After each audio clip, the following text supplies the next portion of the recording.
Hello everyone, నేను ఎజియో నుంచి slippers order పెట్టుకున్నాను. ప్యాకింగ్ వైజ్ వచ్చేసరికి చాలా బాగా చేశారు. పైన బాక్సే కాదు, లోపల కూడా ఇంకొక బాక్స్తో ప్యాకింగ్ చేశారు. చూడండి, వైట్ కలర్ బాక్స్ కనిపిస్తుంది కదా మీకు. ఈ స్లిప్పర్స్ వచ్చేసరికి నాకు 800 రూపీస్ పడింది. మామూలుగా అయితే 1200. నేను ఆఫర్లో తీసుకున్నాను.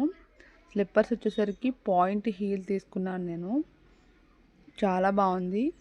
కలర్ వచ్చేసరికి skin colour and brown colour. పైన వచ్చేసరికి వైట్తో ఇచ్చారు క్లాత్ టైపు. దానిపైన గోల్డ్ స్టోన్ ఇచ్చారు, చిన్న గోల్డ్ స్టోన్తో. హీల్స్ చూడండి, చాలా పెద్దగా ఉంది కదా. పాయింట్ హీల్స్ వాడే వాళ్ళు చాలా తక్కువ, అందరికీ ఇష్టం ఉండదు ఇది. ఇష్టం ఉన్న వాళ్ళు ఎవరైనా ఉంటే కంపల్సరీ ఆర్డర్ పెట్టుకోండి. దీంట్లో పాయింట్ హీల్ లేకుండా మామూలు హీల్ కూడా ఉంది 2 ఇంచెస్లో. నచ్చితే ఆర్డర్ పెట్టుకోండి మీరు కూడా. క్వాలిటీ వైజ్ వచ్చేసరికి చాలా బాగుంది. వాటర్ ప్రూఫ్ కూడా ఇచ్చారు. అలానే పైన స్టోన్ ఉంది కదా, అది కూడా ఊడట్లేదు. మీకు కూడా నచ్చితే కంపల్సరీ ఆర్డర్ పెట్టుకోండి. అలాగే నా వీడియోస్ కనుక మీకు నచ్చితే లైక్ చేయండి. అలాగే నా ఛానల్ కొంచెం సబ్స్క్రైబ్ చేసుకోండి ఫ్రెండ్స్. బాయ్.